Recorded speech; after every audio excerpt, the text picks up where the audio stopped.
يا صباح الخير والورد والفل والياسمين على احلى واغلى متابعين. ازيكم يا حلوين؟ صلوا على الحبيب قلبكم يطيبك على ناركم سعيد. صباحكم زي اللبن الحليب. روتين جديد وفيديو جديد، كله نشاط كله حيوية كله طاقة ايجابية.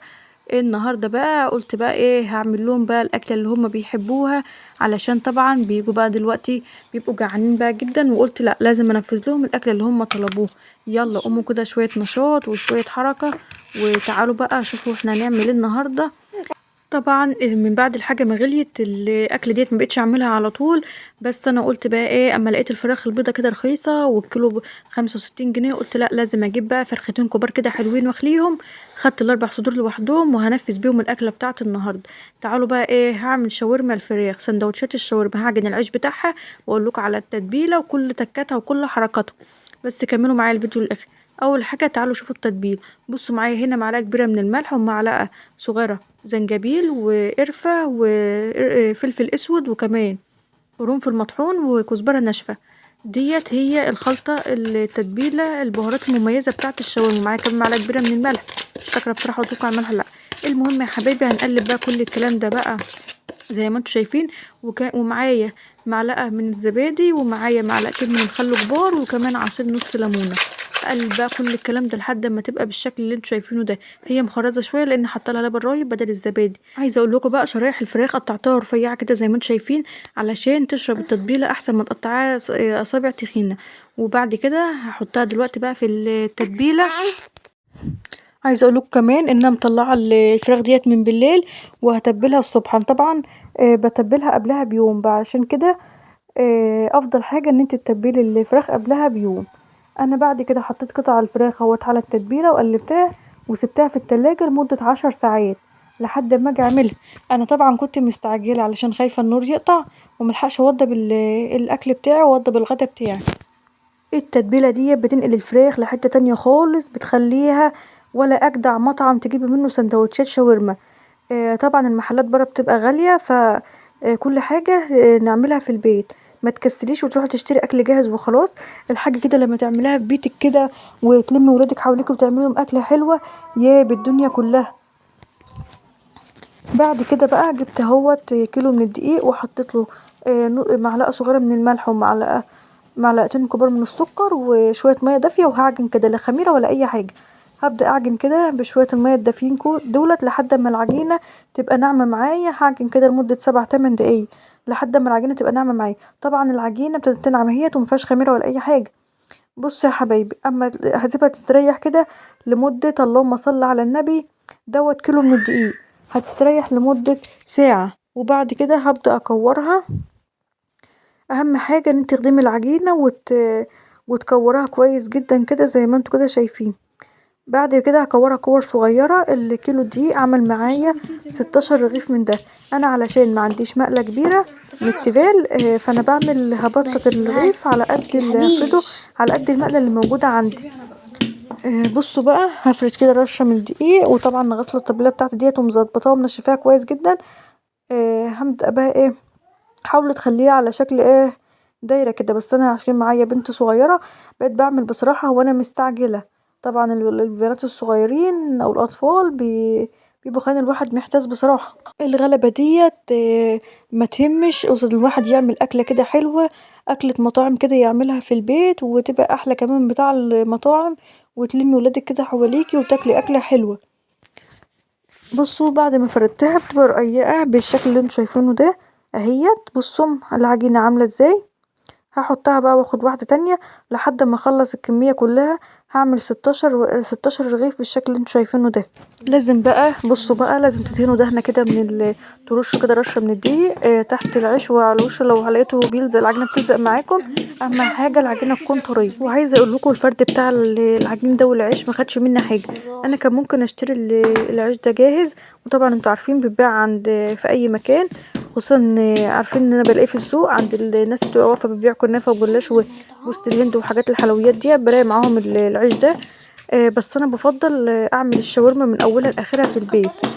بتبقى حاجه كويسه جدا جدا جدا. ويا سلام بقى على ريحه العيش ده وانا بخبزه، بتبقى حاجه تانية خالص وطعمه في منتهى الجمال، بينقل الفراخ الشاورما في حته تانية خالص. يلا بقى كده قومي تنشطي وتشجعي وما تكسليش، واعملي اكله حلوه زي دي على الغدا النهارده. انتوا عارفين ان البنات بيفرحوا بالاكله ديت قوي. بعد كده بقى سخنت المقله التيفال ديت، المقله بقى اللي بقول لكم عليها ما عنديش الا هي.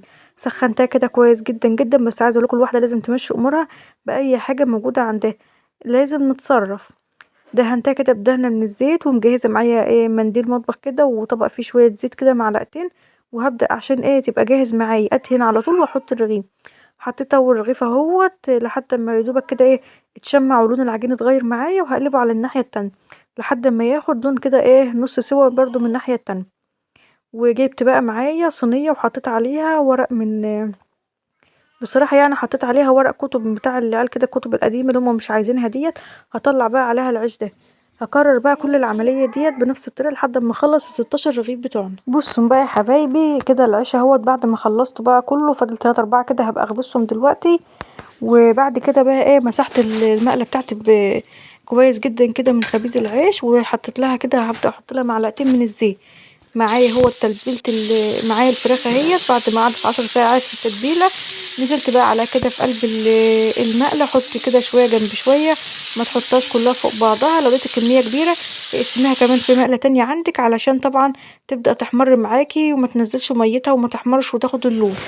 بعد كده انا مخرطه حوالي نص كيلو من البصل الابيض. طبعا بقى البصل غالي فعشان كده بحطش كتير، انا كنت بحط بصراحه اكتر من كده، بس قلت كفايه الكميه ديت عشان طبعا هياكلوا السندوتش كله بصل. هبدا بقى مقطعه شرايح بالشكل اللي انتوا شايفينه ده. وكمان معايا 3 قرون كده من الفلفل الاخضر، ولو عندك فلفل الوان حطي، وطماطميه مقطعه برده شرائح.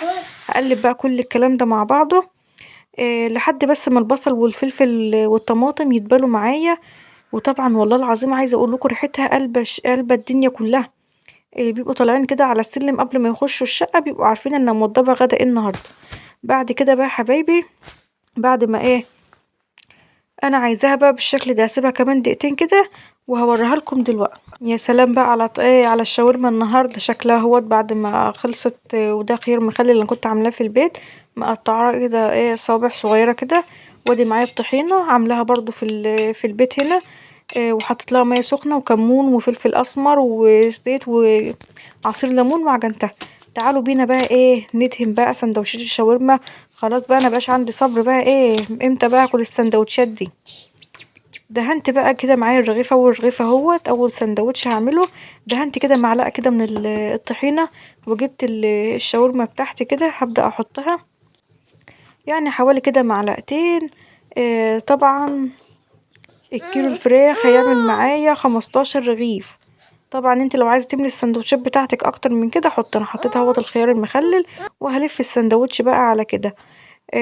ممكن بقى تعملوا جنبها بطاطس اصابع او بطاطس شيبسي، مفيش مشكله خالص. عايزاكي بقى تدلعيهم النهارده. هنلف بقى السندوتش كده رول زي ما انتوا كده شايفين. وعندي بقى جريل كده جرانيت كده، لو شفتوه دلوقتي هتقولوا مش جرانيت ده اكيد هجهز 4 سندوتشات كده ملفوفين، ودهنته كده بدهنة من الزيت. وهبدأ احط السندوتشات بتاعتي على تانية العيش على طول لحد ما تاخد لون من ناحية دي وتاخد لون دهبي كده من الناحية التانية.